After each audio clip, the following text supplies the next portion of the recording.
जनवरी का महीना है और इस साल कड़ाके की ठंड पड़ रही है। श्यामनगर गांव में तो लोगों ने घर से निकलना ही बंद कर दिया है। रात का समय है और चारों ओर कोहरा सा छाया हुआ है। ठंडी ठंडी हवाएं चल रही है। ठंड से कांपता हुआ रामू शहर से सब्जियां बेचकर अपने घर लौट रहा है। उसकी टोकरी में कुछ सब्जियां बची है जिन्हें वह अपने सर पर रखकर चला जा रहा है। हे भगवान, इस ठंड से तो मेरे पैर ही अकड़ जा रहे हैं। मेरा तो चलना ही मुश्किल हो रहा है। आज फिर मुझे शहर से लौटने में देर हो गई है। अब बस जल्दी से घर पहुंचकर थोड़ी आग सेक लूं तो शरीर में कुछ राहत आ जाएगी। इस ठंड के मारे तो जैसे मेरे शरीर का सारा खून ही जम गया है। थोड़ी देर और बाहर रहा तो मेरे प्राण ही निकल जाएंगे। ऐसा खुद से बातें करते हुए रामू अपने घर पहुंच जाता है। रामू अपनी पत्नी सरला और बेटी मीना के साथ एक छोटे से घर में रहता है। आ गए आप? आज लौटने में बहुत देर कर दी। अब बाहर इतनी ठंड पड़ रही है, ऐसे में आपको जल्दी लौटना चाहिए। अरे, मैं क्या शौक से बाहर घूम रहा था। अब सब्जियां बेचने गया था तो बेच कर ही वापस आऊंगा। और तुम्हारा अगर खाना बन गया हो तो थोड़ा आग से पीछे हटो ताकि मैं भी अपने हाथ पैर सेक सकूं। लीजिए, आप यहाँ बैठ जाइए। फिर सरला खाना निकालकर रामू को दे देती है। रामू खाना खाकर आग के पास बैठ जाता है।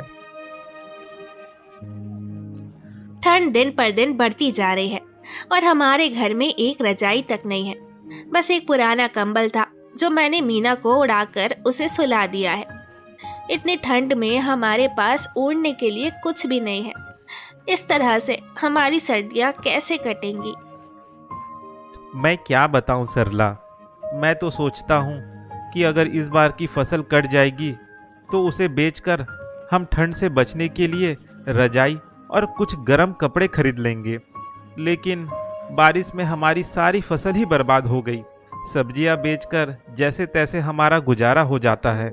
ऐसी बर्फीली ठंड में तो बस ये लकड़ियां ही हमारा सहारा है।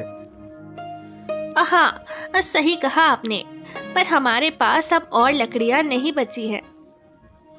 फिर तो भगवान ही जाने कि हमारी यह ठंडी रातें कैसे कटेंगी। अगली सुबह रामू फिर से सब्जियां बेचने के लिए गांव से निकल रहा था। वहीं गांव के नुक्कड़ पर कुछ लोग ठंड के बारे में ही बात कर रहे थे। रामू भी कुछ देर वहीं रुककर उनकी बातें सुनने लगता है। अरे, इस बार के ठंड ने तो घर से निकलना ही मुश्किल कर दिया है। बाहर जाते ही चारों तरफ ऐसी ठंडी हवा है कि जैसे कश्मीर में आ गए हों। ठंड तो दिसंबर में भी बहुत थी, लेकिन जब से यह जनवरी का महीना लगा है तब से एक भी दिन सूरज के दर्शन ही नहीं हुए हैं। इस बार तो ऐसा लगता है कि ये जनवरी की ठंड हमारी जान लेकर ही मानेगी। अरे, इतनी ठंड में तो खेती पर जाकर काम करने की तो मेरी हिम्मत ही नहीं होती। और पिछली बार सारी फसल बारिश में ही बर्बाद हो गई थी। अब खेती के ठंडे पानी में घुसकर धान लगाना मेरे बस की तो बात नहीं है। अगर खेत में कुछ नहीं करोगे तो घर पर अनाज कहां से आएंगे भैया? अभी के लिए तो अनाज खरीद लिया है हमने, बाकी आगे सब भगवान भरोसे ही है। थोड़ी ठंड कम हो और धूप निकलनी शुरू हो जाए फिर खेत में काम चालू करूंगा। अरे रामू, इनका काम जब चालू होगा तब होगा, लेकिन तू यहाँ पर अपना काम रोककर क्यों खड़ा हुआ है? आज शहर जाकर सब्जियां नहीं बेचनी है क्या? ये लोग तो अनाज खरीद कर भी गुजारा कर लेंगे, लेकिन तेरा क्या होगा? ऐसी ठंड में हमारे घर पर रजाई बिस्तर तो है ही नहीं। सब्जियां बेचने नहीं जाऊंगा तो 2 वक्त का जो खाना मिलता है वह भी मिलना बंद हो जाएगा। यह सोचते हुए रामू शहर की ओर निकल जाता है। रात का समय था और ठंड के कारण सभी गांव वाले अपने अपने घरों के अंदर थे। ठंड इतनी ज्यादा पड़ रही है कि जैसे पूरे गांव ने ही बर्फ के चादर ओढ़ रखी हो। आज फिर रामू को घर लौटने में देर हो गई है। इस ठंड के कारण गांव में इतना सन्नाटा है जैसे यहाँ कोई रहता ही नहीं हो। सभी लोग जरा सा अंधेरा होते ही घर के अंदर चले जाते हैं। ठीक ही है, भला ऐसी ठंडी हवाओं में कोई बाहर क्यों निकलेगा। अब जल्दी से मुझे भी अपने घर पहुंचना चाहिए। फिर कुछ ही देर में रामू घर पहुंच जाता है। घर में मीना एक पतला सा कंबल ओढ़कर लेटी हुई थी और सरला उसके पास ही उदास बैठी थी। क्या हुआ सरला, तुम यूं उदास होकर क्यों बैठी हो? और मीना को क्या हुआ? मीना को सर्दी लग गई है, सुबह से ऐसे ही बिस्तर पर लेटी हुई है। हमारे पास इसे पहनाने के लिए कोई गर्म कपड़ा भी नहीं है। इतनी ठंड में हमारे पास एक रजाई तो होनी ही चाहिए। गर्म कपड़े और रजाई नहीं है तो तुम थोड़ी आग जला दो, उससे ही मीना को कुछ गर्माहट मिल जाएगी। आग जलाने का विचार मेरे मन में भी आया था, लेकिन उसके लिए भी तो लकड़ियों की जरूरत होती है। तो क्या हमारे पास लकड़ियां भी नहीं है? जितनी भी लकड़ियां थी वो सारी हम पहले ही जला चुके हैं। अब जलाने के लिए घर में एक भी लकड़ी नहीं है। ठीक है, तुम थोड़ा इंतजार करो, मैं श्याम काका के घर से कुछ लकड़ियां लेकर आता हूँ। वह पूरे गांव में लकड़ियां बेचते हैं, उनके पास लकड़ियां जरूर होंगी। फिर रामू श्याम काका के घर लकड़ियां लेने चला जाता है। ओ काका, क्या मुझे थोड़ी सूखी लकड़ियां मिल जाएंगी? मुझे अभी उनकी बहुत जरूरत है। हाँ, मिल जाएगी बेटा, लेकिन तुम इतनी रात में लकड़ियां लेने के लिए आए हो? सुबह आराम से आ जाते। काका, मेरी बेटी मीना को ठंड लग गई है। घर में कोई रजाई बिस्तर तो है ही नहीं जिससे कुछ गर्माहट मिल सके। बस इन लकड़ियों का ही सहारा है। मैं जंगल से जितनी भी लकड़ियां काट कर लाया था वह सभी खत्म हो गई हैं। अब काम की वजह से इतना समय ही नहीं मिल पाता कि जंगल जाकर कुछ लकड़ियां ला सकूं। कोई बात नहीं बेटा, मेरे पास कुछ लकड़ियां बची हैं, तुम इन्हें ले जाओ और मीना बिटिया को ठंड से बचा कर रखना। हाँ काका, आपका बहुत धन्यवाद। फिर रामू लकड़ियां लेकर घर वापस आ जाता है। सरला, ये लो, मैं लकड़ियां ले आया। ये बिल्कुल सूखी लकड़ियां हैं। अब बस तुम जल्दी से इन्हें जला दो और यह खिड़की और दरवाजे बंद कर दो तो कमरा गर्म रहेगा। सरला लकड़ियां जलाकर खिड़की और दरवाजे बंद कर देती है। मीना बेटी, आओ यहाँ आग के पास आकर बैठो। शरीर में थोड़ी गर्माहट लगेगी तो बुखार कम हो जाएगा।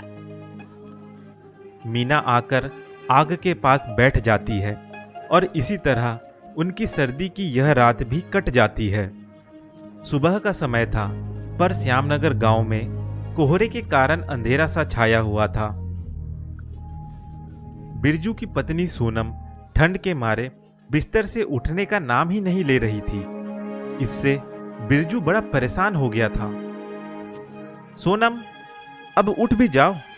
आखिर ऐसे कब तक लेटी रहोगी? आज क्या सारा दिन बिस्तर पर ही पड़े रहने का इरादा है? अरे, इतनी ठंड में तो मैं नहीं निकलने वाली इस रजाई से। इस ठंडी जमीन पर पैर रखते ही मुझे करंट लगने लगता है। यह कैसी बात कर रही हो सोनम? ऐसे बिस्तर में पड़े रहने से काम नहीं चलेगा। चलो उठो, उठकर मेरे लिए गर्मा गर्म चाय बना दो। अदरक डालकर बिल्कुल कड़क वाली चाय बनाना। तुम्हारे हाथों की चाय पीकर मेरी सर्दी दूर हो जाती है। तुम्हारी सर्दी होती होगी दूर, पर मुझे तो इस ठंड ने जकड़ रखा है। ठंड के मारे मैंने कल रात के बर्तन भी नहीं धोए हैं, वो सब ऐसे ही गंदे पड़े हैं। तुम्हें चाय पीनी है तो पहले जाकर सभी बर्तन साफ करके आओ, तभी चाय मिलेगी। सोनम, इतनी ठंड में अब तुम मुझसे बर्तन धुलवाओगी? क्यों नहीं, अगर इतनी ठंड में मैं बर्तन साफ कर सकती हूँ तो आज तुम्हें क्या दिक्कत है? और चाय भी तो तुम्हें ही पीनी है, वरना मुझे क्या, मैं तो ऐसे ही ठीक हूँ। ठीक है भाई, ठीक है, जाता हूँ। बिरजू बर्तन धोने बैठ जाता है। हे भगवान, कितना ठंडा पानी है, मेरे तो हाथ ही गल जाएंगे। एक कप चाय के लिए क्या क्या करना पड़ता है। मेरी माँ ने तो कभी मुझसे बर्तन नहीं धुलवाए, मुझे यह दिन भी देखना पड़ रहा है। ऐसी कड़ाके की सर्दी में मुझे बर्तन धोना पड़ रहा है, और वह भी उस बर्फ जैसे ठंडे पानी से। पहले ही ठंड में कोई कमी नहीं थी, उस पर आज बारिश भी हो जाती है। जोरदार बारिश के साथ ठंडी ठंडी हवा ने भी सभी गांव वालों को जकड़ कर रख दिया है। पहले तो लकड़ियां जलाकर थोड़ी बहुत राहत मिल ही जाया करती थी, लेकिन अब बारिश के कारण सूखी लकड़ियां मिलना मुश्किल हो गई हैं। जिनके घर रजाई बिस्तर थे, उनकी रातें तो गुजर रही थी, लेकिन कुछ लोग जिनकी हालत रामू जैसी थी, वह बेचारे अपने घरों में सिकुड़ कर बैठे थे। अभी भी हल्की हल्की बारिश हो रही थी। रामू हाथ में छाता लिए अपने घर लौट रहा था, तभी उसे श्यामू काका नजर आते हैं, जो घर के बाहर ही बैठे थे। काका, आप इतनी ठंड में आज यहाँ बाहर क्यों बैठे हैं? देख नहीं रहे यहाँ बारिश हो रही है? यहीं बैठे रहे तो भीग कर बीमार पड़ जाएंगे। अंदर जाकर आराम कीजिए। कैसे आराम करूं बेटा, बारिश के कारण मेरी छत टपक रही है, पूरे घर में पानी आ रहा है। इतनी ठंड में मेरे तो कुछ समझ ही नहीं आ रहा है कि मैं क्या करूं।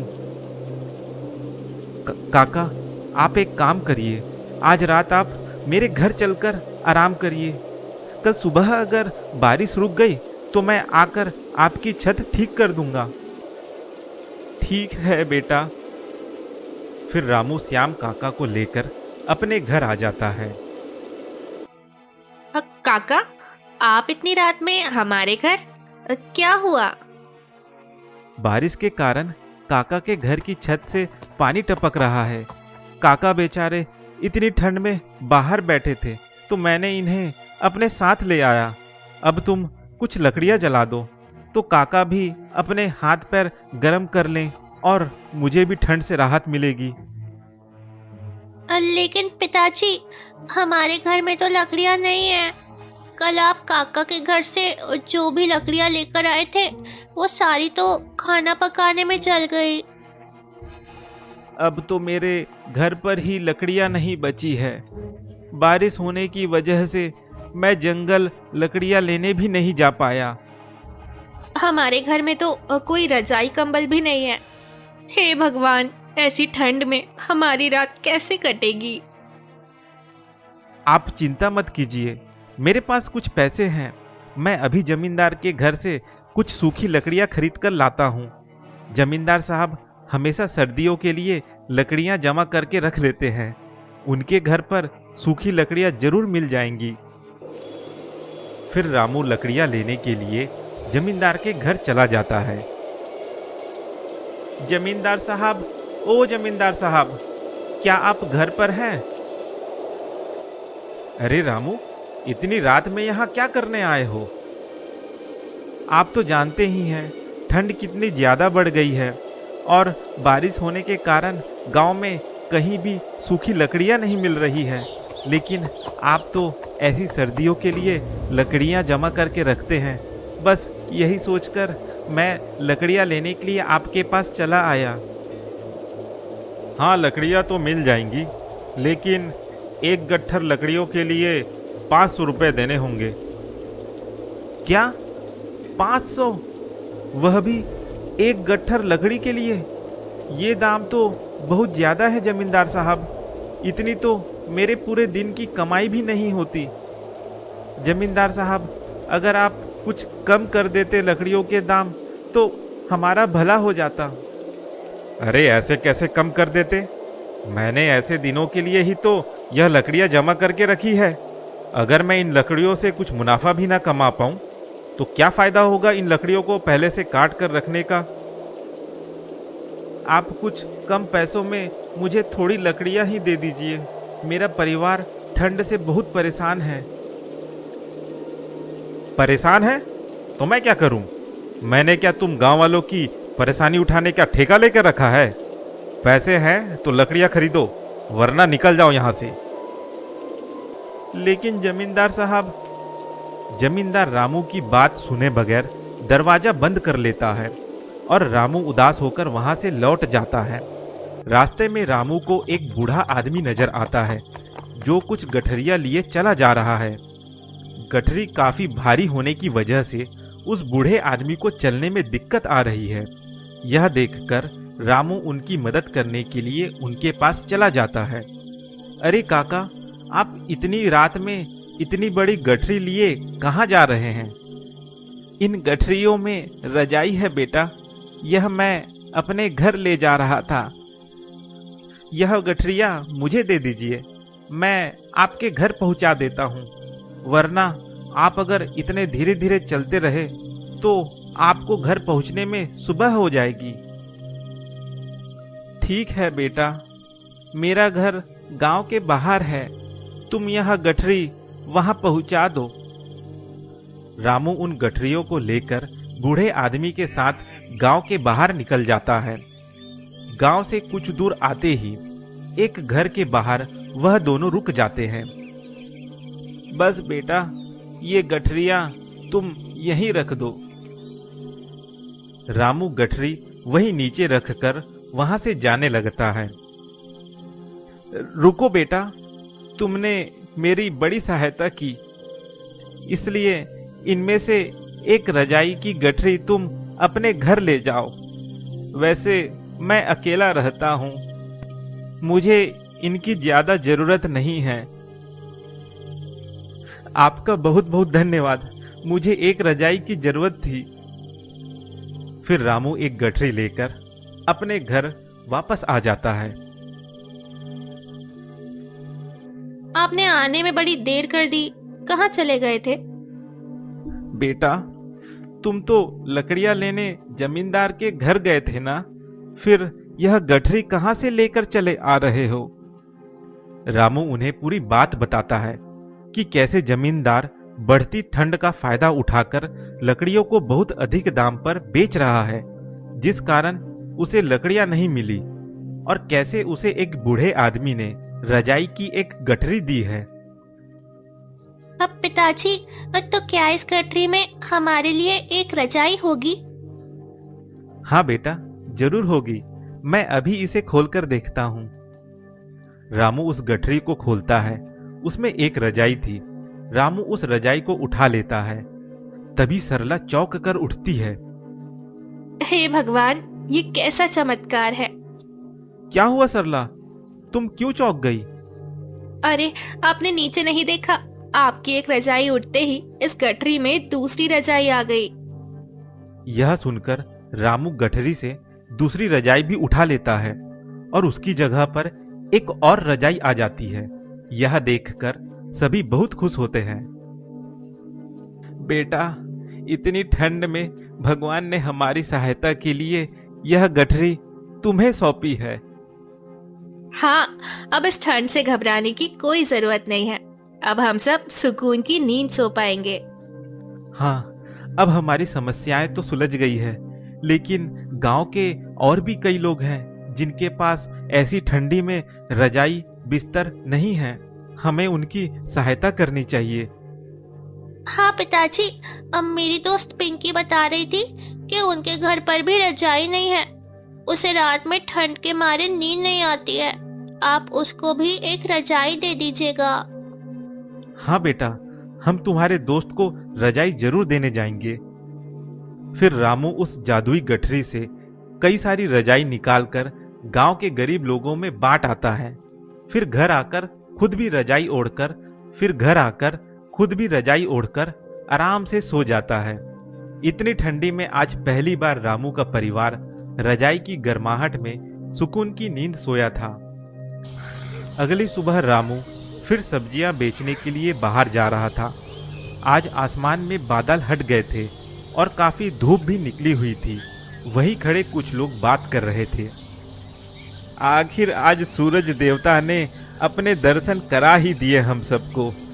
हाँ, तो अब हम सबको अपने अपने खेतों में जाकर अपनी फसल के दर्शन भी कर आते हैं। फिर वह लोग हंसते हुए अपने अपने काम पर चले जाते हैं और फिर रामू भी सब्जियां बेचने के लिए शहर की ओर निकल जाता है।